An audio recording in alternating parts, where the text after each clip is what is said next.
नमस्कार मित्रांनो, मी सर्वप्रथम माझ्या यूट्यूब चॅनलमध्ये आपलं सगळ्यांचं स्वागत करतो। आज जो विषय आपण पाहणार आहोत तो म्हणजे पर्यावरण शिक्षण व जलसुरक्षा इयत्ता 12वी या विषयाच्या प्रश्नपत्रिका आराखडा आणि गुण विभागणी या संदर्भात। याच्या अगोदर मागच्या वर्षापर्यंत याचं नाव होतं या विषयाचं पर्यावरण शिक्षण, परंतु मागच्या वर्षी 11वीला अभ्यासक्रम बदलला आणि तेव्हापासून याचं नाव झालं पर्यावरण शिक्षण व जलसुरक्षा आणि तेच नाव 12वीला सुद्धा आहे।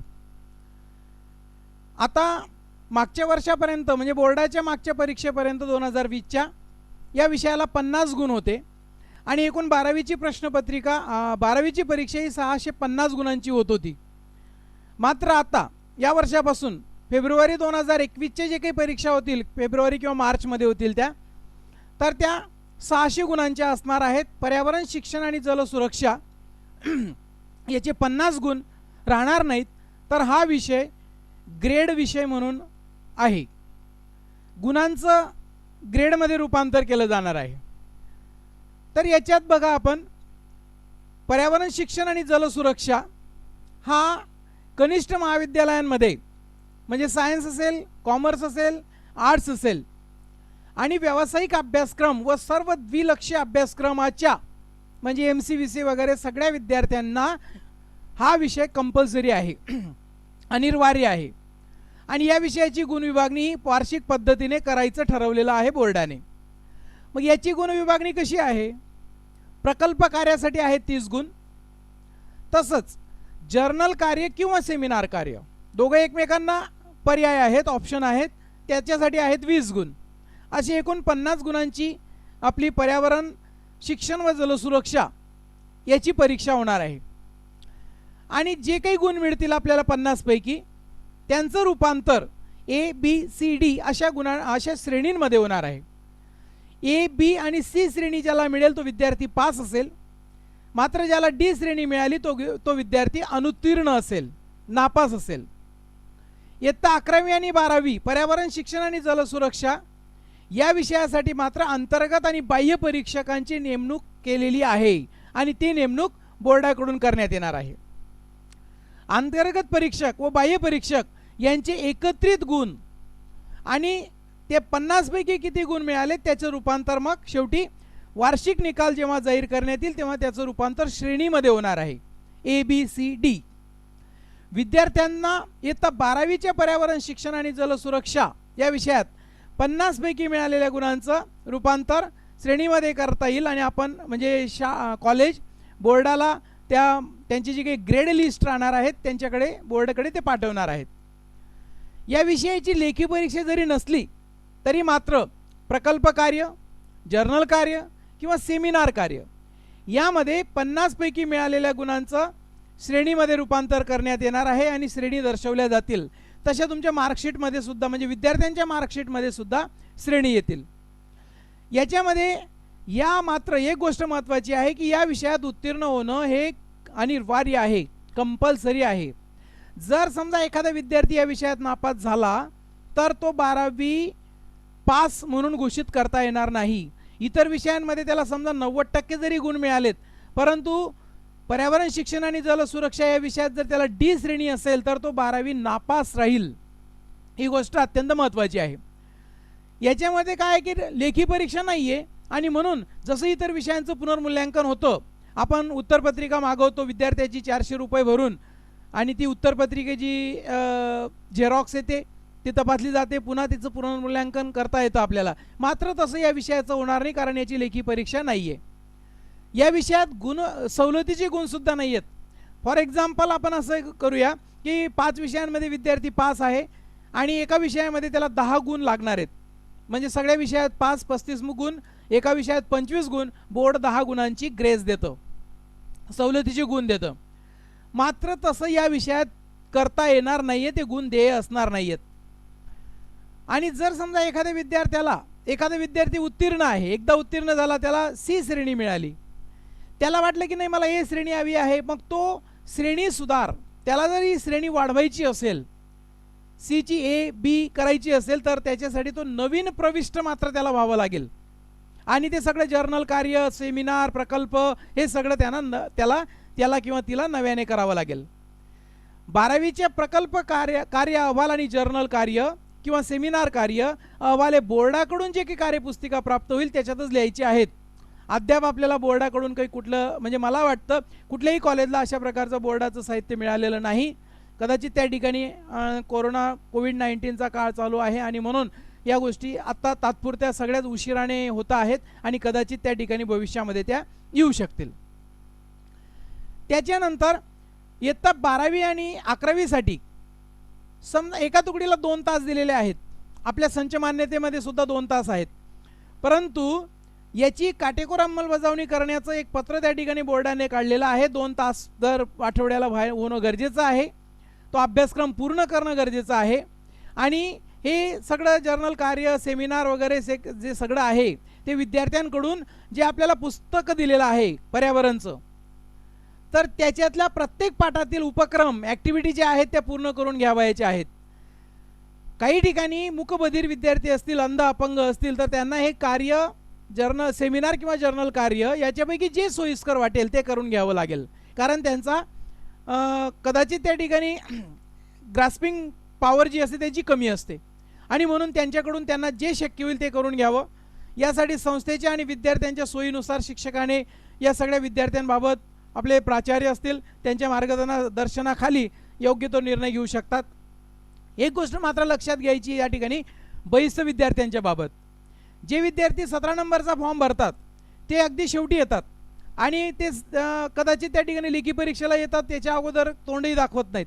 मात्र त्यांना हा पर्यावरण शिक्षण जो काही विषय आहे, पर्यावरण शिक्षणाचे जे काही सेमिनार असतील, जर्नल कार्य असेल आणि या सगळ्या गोष्टी त्यांना पूर्ण करून घ्याव्या लागतील. ते त्याने पूर्ण करून देणं गरजेचं आहे, तरच त्या ठिकाणी त्याचा निकाल घोषित होईल. अध्यापन पद्धतीमध्ये शिक्षकांनी सेमिनार किंवा जर्नल कार्य या दोन्हींपैकी एक पद्धत अवलंबण्यात यावी. कार्यपुस्तिकेमध्ये 5 सेमिनार, 5 जर्नल, एक कार्य प्रत्येक पाठातील एक असं त्या ठिकाणी विद्यार्थ्यांकडून ते करून घेणं गरजेचं आहे, म्हणजे प्रत्येक घटकाला न्याय मिळेल. त्यानंतर सेमिनार कार्यामुळे विद्यार्थ्यांचा सर्वांगीण विकास होतो, म्हणजे नेतृत्व गुण विकसित होतो, त्याची वक्तृत्व चांगल्या पद्धतीने होतं, भाषा त्याची सुधारते आणि अशी संधी त्याला प्राप्त होते. तर जर्नल कार्य जे काही आहे त्याच्यामुळे विश्लेषण, लेखन, मांडणी कौशल्य, समग्र दृष्टिकोन वगैरे असे व्यापक दृष्टिकोन त्याचे वाढीस लागतात आणि म्हणून दोघेही कार्य अत्यंत महत्त्वाचे आहेत. विद्यार्थी संख्येमुळे काही वेळेस त्या ठिकाणी सेमिनारला दिला जाणारा वेळ हा आणि उपलब्ध वेळ याच्यात मेळ बसत नाही, कारण बऱ्याच ठिकाणी त्या ठिकाणी विद्यार्थी संख्या जास्त असते आणि अशा ठिकाणी मग त्याचं स्वातंत्र्य, संपूर्ण स्वातंत्र्य शिक्षकाला आहे. त्यांना ज्या पद्धतीने ज्या वेळामध्ये ते करणं शक्य होईल त्या विद्यार्थ्यांसाठी उपक्रम आणि कार्य निवडताना त्या विद्यार्थ्यांची क्षमता, त्यांची आवड या गोष्टी लक्षात घेऊन त्या विद्यार्थ्यांना ते सेमिनार आणि जर्नल वगैरे ते द्यावं. त्यानंतर विद्यार्थ्यांनी अभ्यासक्रमात समाविष्ट असलेल्या प्रत्येक पाठातील एका घटकावर अशी 5 घटकांवर 5 सेमिनार अहवाल द्यावेत आणि ज्या 12वीच्या पाठ्यपुस्तकातून ते स्वतंत्रपणे प्रत्येक पाठातील एक असे एकूण 5 पाठातील 5 सेमिनार देणं गरजेचं आहे. परंतु जर्नल कार्य हे वेगवेगळ्या 5 पाठातलं असावं. सादरीकरणासाठी मौखिक तयारी प्रमाणेच तक्ते, चित्रे, प्रतिमाने ज्याला मॉडेल्स म्हणतो आपण, स्लाइड्स, संगणकाधारित कार्यक्रम म्हणजे पॉवरपॉईंट प्रेझेंटेशन, पीपीटी प्रेझेंटेशन अशी विविध साधनं वापरता येतील. ते सादरीकरणाची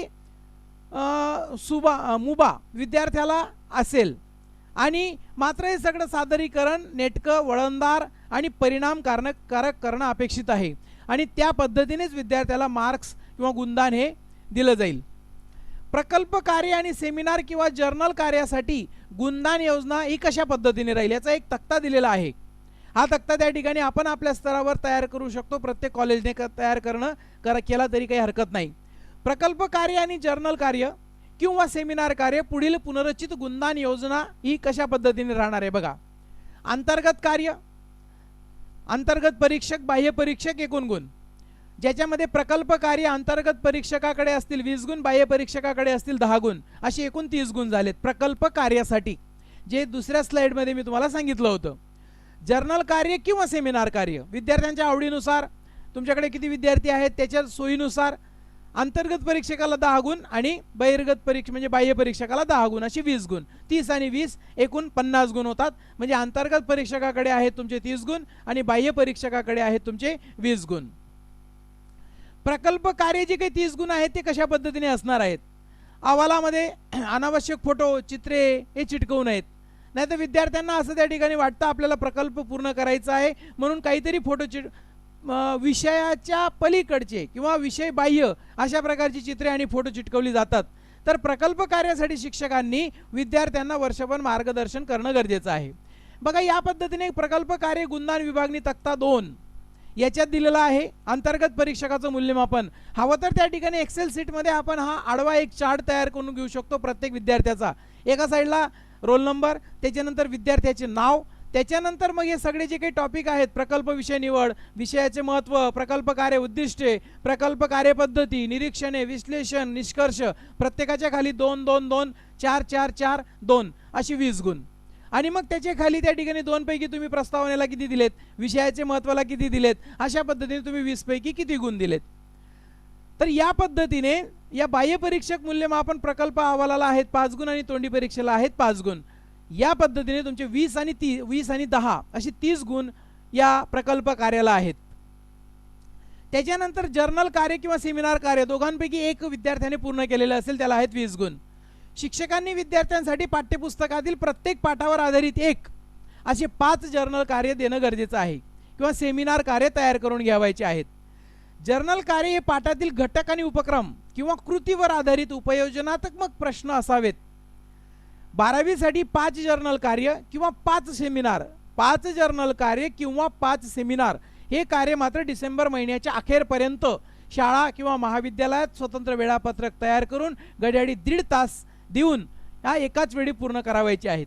यावर्षी तसं शक्य नाही कोविड-19 मुळे, परंतु हा एक त्यांनी काही फक्त 2020 आणि 21 या वर्षासाठीच हे नियम केलेले नाहीत. तर जोपर्यंत आता पुढील सिलेबस बदलत किंवा ही अशा पद्धतीचा क्वेश्चन पेपर पॅटर्न आहे तो बदलत नाही तोपर्यंत मात्र हीच पद्धत राहील डिसेंबरपर्यंत पूर्ण करण्याची. यावेळेस थोडीफार शिथिलता त्याच्यामध्ये असेल. यामध्ये बाह्य परीक्षक 10 गुण, अंतर्गत परीक्षक 10 गुण असे 20 गुण देण्यात येतील. जर्नल किंवा सेमिनार कार्यासाठी प्रत्येकी 4 गुण असतील. अंतर्गत परीक्षकाला 4 गुण, बाह्य परीक्षकासाठी 4 गुण.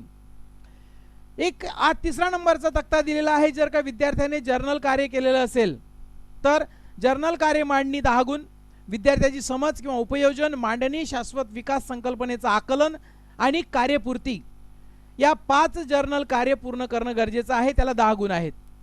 त्याच्यानंतर जर्नल कार्यपूर्ती विषयाचं आकलन, लेखन आणि तोंडी परीक्षा बाह्य परीक्षकासाठी त्यांना आहेत दिलेले 10 गुण, असे दोघं मिळून 20 गुण. जर का समजा विद्यार्थ्याने सेमिनार केला असेल, जर्नल कार्य याच्या अगोदरच्या स्लाइडमध्ये मी तुम्हाला सांगितलं ते केलं नसेल तर मग सेमिनार कार्य केलं असेल तर वरती त्याने मुख्य विषय, उपघटक, सादरीकरण, खाली निवडलेल्या विषय विद्यार्थ्यांच्या स्थानिक पर्यावरण संवर्धनाशी निगडित आहे का आणि कसा ते लिहिणं गरजेचं आहे. सेमिनार कार्य तक्ता 4, अंतर्गत परीक्षक मूल्यमापन यांच्याकडे 10 गुण, बाह्य परीक्षकांकडे 10 गुण. अंतर्गत परीक्षकांना अंतर्गत निवडी मागील प्रेरणा, विद्यार्थ्याची समज किंवा उपयोजन, मांडणी, शाश्वत विकास संकल्पनेचं आकलन आणि अहवाल लेखन याला आणि 5 सेमिनार कार्य पूर्ण करणं गरजेचं आहे. अंतर्गत परीक्षक देईल 5 गुण आणि बाह्य परीक्षक देतील 10 गुण अशी 20 गुण. म्हणजे एक तर जर्नल एक तर सेमिनार. विद्यार्थ्यांसाठी काही सूचना त्यांनी बोर्डाकडून आपल्याला मिळालेल्या आहेत. विद्यार्थ्यांनी प्रत्येक पाठातील एक असे 5 जर्नल कार्य, 5 सेमिनार किंवा 5 सेमिनार पूर्ण करावेत. जर्नल कार्यामध्ये जर समजा चांगले मार्क्स मिळवायचे असतील तर ते चांगलं दर्जेदार लेखन असलं पाहिजे. विद्यार्थ्याची समज, विद्यार्थी विषयाचं आकलन, उपयोजन, मांडणी, शाश्वत विकास आणि संकल्पनाचं आकलन, उदाहरणाचा वापर इत्यादी निकष ठेवून विद्यार्थ्याच्या लेखनाचा दर्जानुसार गुणदान होईल मात्र. आणि ही गोष्ट विद्यार्थ्यांनी लक्षात ठेवावी. विद्यार्थ्यांनी प्रकल्प कार्य अहवाल मार्गदर्शक सूचनेनुसार दिलेल्या प्रकल्प कार्य वहीतच लिहावेत. जर्नल किंवा सेमिनार कार्य अहवाल लेखन प्रत्येकी किमान 1 पान 1 साइड बॅक साइडला लिहिणं गरजेचं नाही, लिहू नये आणि 1 साइड ते लिहावं. प्रकल्प कार्य आणि जर्नल सेमिनार याचं मूल्यमापन, तपासणी आणि तोंडी परीक्षा करणाऱ्यांसाठी काही सूचना आहेत. या प्रकल्प कार्याचं मूल्यमापन काही मुद्द्यांवर आधारित आहे, ज्याच्यामध्ये प्रकल्प लेखन, प्रकल्प अहवालाच्या अनुषंगाने सर्व टप्प्यांचा समावेश केला आहे का, प्रत्येक टप्प्यात आवश्यक दर्जेदार माहितीचा समावेश आहे का, हे अंतर्गत परीक्षक आणि बाह्य परीक्षक दोघांसाठी महत्त्वाचं आहे.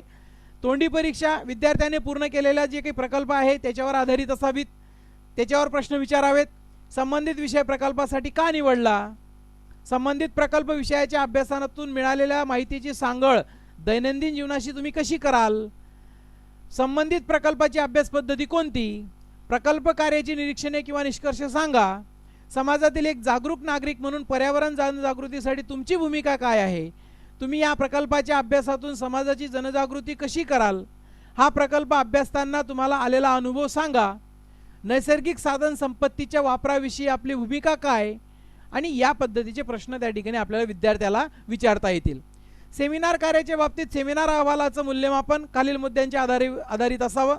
विद्यार्थ्यांनी स्वतः सादर केलेल्या सेमिनारचे प्रत्येक पाठातील एक असे एकूण 5 लिखित अहवाल पूर्ण केले आहेत का. त्यानंतर लिखित अहवाल दर्जेदार असण्यासाठीचे कोणते निकष आहेत तेही सांगितलेले आहेत आपल्याला. मुख्य विषय, उपघटक, सादरीकरण, जो विषय विद्यार्थ्याने निवडलेला आहे तो स्थानिक पर्यावरण संवर्धनाशी निगडीत आहे का. नाहीतर विद्यार्थी राहतो धुळे जिल्ह्यात आणि त्याने तिकडचं गडचिरोली वगैरे त्या म्हणजे पर्यावरणाच्या संबंधितला प्रश्न घ्यावा, म्हणजे इथं निगडीत तो प्रश्न तो विषय त्याचा नाही. म्हणून तो ज्या परिसरात राहतो, एरियात राहतो, कारण त्या स्थानिक समस्यांची त्याला जाण आहे का, त्या स्थानिक पर्यावरण संवर्धनाशी तो प्रश्न त्याचा विषय निगडीत आहे का. किंवा जर्नल कार्य जर त्याने केलं असेल तर जर्नल कार्य अहवालाचे मूल्यमापन कशावर आधारित असावं. विद्यार्थ्यांनी प्रत्येक पाठातील एक असे 5 जर्नल कार्य पूर्ण केले आहेत का, जर्नल कार्याचं लेखन दर्जेदार आहे का. तोंडी परीक्षा विद्यार्थ्याने पूर्ण केलेल्या 5 जर्नल कार्यावर आधारित प्रश्न विचारावेत. आता हा एक तक्ता दिलेला आहे 5वा, हा आपल्याला तयार करणं गरजेचं आहे प्रत्येक कॉलेजला. वरती त्या ठिकाणी कॉलेजचा इंडेक्स नंबर, अकॅडमिक इयर, कॉलेजचं नाव, सिरियल नंबर दिलेला आहे, roll number, exam seat number. आता हा रोल नंबर म्हणजे आपण वर्षभर जो कॅटलॉगवर असतो तो, आणि एक्झाम सीट नंबर म्हणजे बोर्डाचा. त्याच्यानंतर इंटरनल एक्झामिनरचा पहिला तक्ता आहे, पहिले 3 प्रोजेक्ट 20 मार्क, सेमिनार 10 मार्क, असे 30 मार्क इंटरनल एक्झामिनरकडे आहेत. त्याच्यानंतर एक्सटर्नल एक्झामिनरकडे 20 मार्क आहेत, प्रोजेक्ट वर्कसाठी 10 मार्क, सेमिनार किंवा जर्नल वर्कसाठी 10 मार्क, असे 20 मार्क, आणि टोटल बघा तिथं 50 मार्काची होते. आणि शेवटी मात्र आपल्याला प्रत्येक विद्यार्थ्याचे ग्रेड, ते marks converted into grade, marks ग्रेडमध्ये कन्वर्ट करायचे आहेत, ए किंवा बी किंवा सी किंवा डी. परंतु विद्यार्थ्याला याची देखील माहिती सांगणं गरजेचं आहे. जर का समजा त्याला डी ग्रेड मिळाली तर तो मात्र नापास होईल. त्याच्या खाली प्रकल्प कार्य अहवाल, जर्नल, सेमिनार कार्य अहवाल मी स्वतः वाचले, तपासले वगैरे अशा प्रकारची एक सूचना ज्याला आपण टिप म्हणतो ती टाकावी.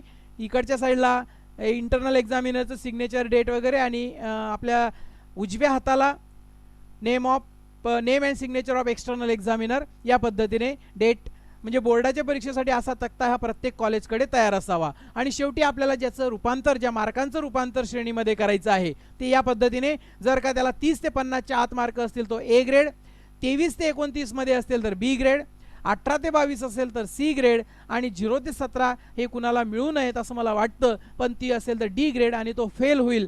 तर या गोष्टी ज्या काही आहेत त्या लक्षात घ्याव्यात. आणि मला वाटतं त्या ठिकाणी आजच्या या व्हिडिओमधून आपल्याला पर्यावरण शिक्षण आणि जलसुरक्षा याचे सगळे जे काही टॉपिक आहेत ते समजले असतील, आणि या पद्धतीने त्या ठिकाणी आपल्याला मूल्यमापन करणं या वर्षापासून गरजेचं आहे. जर तुम्हाला हा व्हिडिओ आवडला असेल तर लाईक करा, शेअर करा, माझं चॅनल सबस्क्राईबही करा, आणि मात्र विद्यार्थ्यांपर्यंत सुद्धा हे द्या.